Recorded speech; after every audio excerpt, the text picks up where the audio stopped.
नमस्कार, मैं हूं डॉक्टर श्रेया और आज हम बात करेंगे एक ऐसा रोग जो हमारे जीवन के लाइफस्टाइल्स को चेंज करता है। हम बात करेंगे मधुमेह के बारे में और इसके बारे में बात करने के लिए हमारे साथ जुड़ी है डॉक्टर सोनिया, जो एक डायबिटोलॉजिस्ट है और एक कंसल्टेंट फिजिशियन भी है। नमस्कार मैम। नमस्कार। यस श्रेया। तो मैम बताइए, क्या होता है डायबिटीज़? डायबिटीज़ कई तरह के होते हैं। जो सबसे ज़्यादा हम सोसाइटी में देखते हैं वो है टाइप 2 डायबिटीज़। टाइप 1 डायबिटीज़ होता है जिसमें बिल्कुल भी इंसुलिन नहीं होता। जो पैंक्रियास रहता है पेट में, उस ग्रंथि से जहाँ से इंसुलिन उत्पाद होना चाहिए वहाँ पे बिल्कुल भी इंसुलिन बनती नहीं है। So there is absolutely no insulin. तो ऐसे पेशेंट्स को आखिर तक इंसुलिन ही देना पड़ता है ट्रीटमेंट के तौर पे। लेकिन जो हम ज़्यादा सोसाइटी में नंबर्स देखते हैं वो है टाइप 2 डायबिटीज़। टाइप 2 डायबिटीज़ में इंसुलिन की कमी जो है रिलेटिव होती है, यानी जितनी होनी चाहिए उतनी नहीं होती है। तो इसके बैकग्राउंड में हमको बात करनी पड़ेगी लिवर डिसीज़ के बारे में। सबको पता है आजकल लिवर डिजीज़, फैटी लिवर, ये बहुत कॉमन हो चला है। अगर आप 4 लोगों का स्कैन करोगे एडल्ट्स का, तो उसमें एक व्यक्ति को कम से कम फैटी लिवर डिजीज़ ज़रूर होगा। तो ये फैटी लिवर जो है ये एक अंदरूनी जो चर्बी बढ़ती है या फैट बढ़ता है, आंतरिक अवयवों के इर्द गिर्द जो फैट बढ़ता है, उसमें ये होता है कि इंसुलिन प्रतिरोध हो जाता है। इंसुलिन बनती है लेकिन उसका जो इफ़ेक्ट होना चाहिए कोशिकाओं पर या जिस तरह से उसने काम करना चाहिए वो नहीं हो पाता है। तो शरीर ये महसूस करता है कि इंसुलिन है नहीं, जितना चाहिए उतना नहीं है।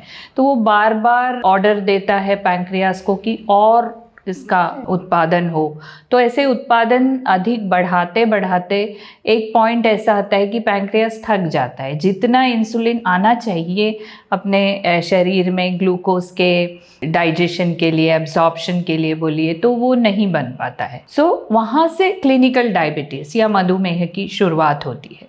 तो ये है टाइप 2 डायबिटीज़ जो सोसाइटी में सबसे ज़्यादा नंबर्स में है, जिसे हम पहले कहते थे कि 40 साल के ऊपर वाले आयु के लोगों में होता है, लेकिन आजकल तो ऐसा है नहीं। बच्चों में भी हो जाता है, जवान लोगों में भी हो जाता है।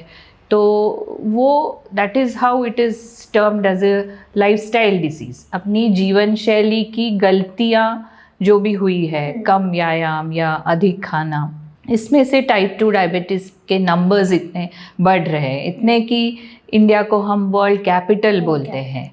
और ये इसके अलावा भी बहुत सारे डायबिटीज़ है जिसको हम मोडी कहते हैं। यंग लोगों में जो डायबिटीज़ होता है वो टाइप 1 के अलावा हेरिडिटरी डायबिटीज़ हो सकता है या कोई जीन डिफेक्ट से, जेनेटिक डिफेक्ट से होने वाला डायबिटीज़ होता है, या कोई दवाइयों के इफ़ेक्ट के वजह से होने वाले डायबिटीज़ को अपन सेकेंडरी डायबिटीज़ कहते हैं। सो ऐसे डायबिटीज़ के टाइप्स बहुत हैं, लेकिन जो ज़्यादा लोगों में पाया जाता है और जिसके लिए हम हमेशा बोलते रहते हैं कि सोसाइटी में कुछ बदलाव आना चाहिए ताकि ये डिज़ीज़ कम हो, वो है type 2 diabetes. So mostly I think the conversation जो है, अपनी बातचीत ये टाइप 2 डायबिटीज़ के इर्द गिर्द होनी चाहिए, बिकॉज ज़्यादातर वही पाया जाता है लोगों में। मैम, आपने बताया डायबिटीज़ क्या होता है, टाइप 2 डायबिटीज़ क्या होता है, तो इसमें एक कट ऑफ रेंज है जिसमें हम लोग बता सकते हैं कि हाँ अब ये पेशेंट को, नहीं तो अब इस इंडिविजुअल को डायबिटीज़ है, नहीं तो होने के चांसेस है, तो उसके क्या कोई इन्वेस्टिगेशंस कैसे हैं? डेफिनेटली। तो उसमें 2 चीज़ें हैं श्रेया। जैसे हम प्री डायबिटीज़ कहते हैं, जो मधुमेह के जस्ट पूर्व अवस्था है।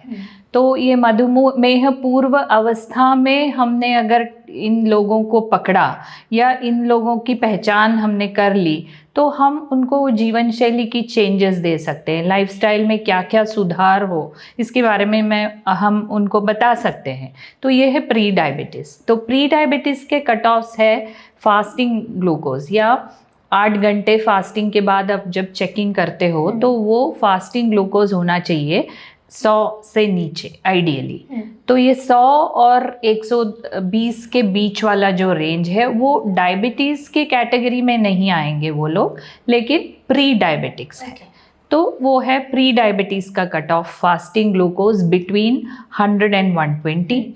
उसके अलावा अगर खाने के बाद हम लेते हैं 1.5 घंटे के बाद या 2 घंटे के बाद, तो 200 से ऊपर होगा तो पक्का डायबिटीज़ है। 140 से नीचे होगा मिलीग्राम्स पर डेसीलीटर में तो डायबिटीज़ नहीं है। लेकिन ये 140 से 200 की रेंज जो है वो नॉर्मल नहीं समझी जाती है, उसे हम अगेन प्री डायबिटीज़ कहते हैं। और अगर डायबिटिक रेंज आप पूछेंगे तो फास्टिंग मोर देन 126 या 126 मिलीग्राम से ज़्यादा, या खाने के बाद 200 से 200 से ज़्यादा, इसे हम डायबिटीज़ कहेंगे। इसके अलावा एक जो टेस्ट होती है जिसको हम HbA1c कहते हैं, ये मैथमेटिकल एवरेज तो नहीं है लेकिन रफली 3 महीने के शुगर का एवरेज इसको समझा जाता है। तो ये जो है अगर 6 तक है तो उसे हम प्री डायबिटीज़ कह सकते हैं, 5.5 या 5, 5.6 से 6 तक के वैल्यूज़ को, और 6 से आगे उसको डायबिटीज़ कहेंगे।